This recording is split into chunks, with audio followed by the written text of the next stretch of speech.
மசாலாலாம் வறுத்தரைச்சி வில்லேஜ் ஸ்டைலில் மீன் குழம்பு எப்படி ரெடி பண்ணலான்னு சொல்லி பார்க்கலாம். கொஞ்சமாக எண்ணெய் சேர்த்துட்டு 1 ஸ்பூன் மல்லி, 1/2 ஸ்பூன் சீரகம், 1/2 ஸ்பூன் மிளகு சேர்த்துக்கோங்க. 1/4 ஸ்பூன் அளவுக்கு வெந்தயம் சேர்த்துக்கலாம். காரத்துக்கு ஏற்ற மாதிரி வரமிளகா, கொஞ்சமாக கருவேப்பிலை சேர்த்துட்டு இதை லைட்டாக வந்து வதக்கி விட்டுக்கோங்க. இது கூடவே பார்த்தீங்கன்னா 1/4 மூடி அளவுக்கு தேங்காய் துருவல், கொஞ்சமாக மஞ்சள் பொடி, 1/2 ஸ்பூன் அளவுக்கு குழம்பு பொடியும் சேர்த்துட்டு ஒரு 2 நிமிஷம் மட்டும் வதக்கி எடுத்துக்கலாம்.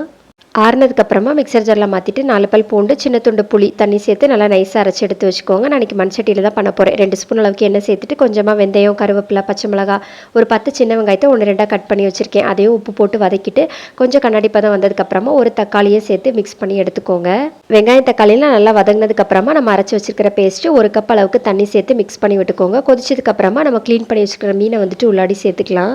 நான் இன்றைக்கி பார்த்தீங்கன்னா 1/2 kg அளவுக்கு வாவல் மீன் எடுத்திருக்கேன். இதை வந்து நீங்கள் எந்த மீனில் செஞ்சாலும் டேஸ்ட் வந்து நல்லாயிருக்கும். இதை அப்படியே மூடி போட்டு ஒரு 10 நிமிஷம் நல்லா கொதிக்கட்டும். அதுக்கப்புறமா இந்த மாதிரி எண்ணெய் பிரிஞ்சு வரும். டேஸ்ட் பண்ணி பாருங்கள், செம்மையாக இருக்கும். ட்ரை பண்ணி பாருங்கள். இன்னொரு வீடியோவில் பார்க்கலாம். பாய்.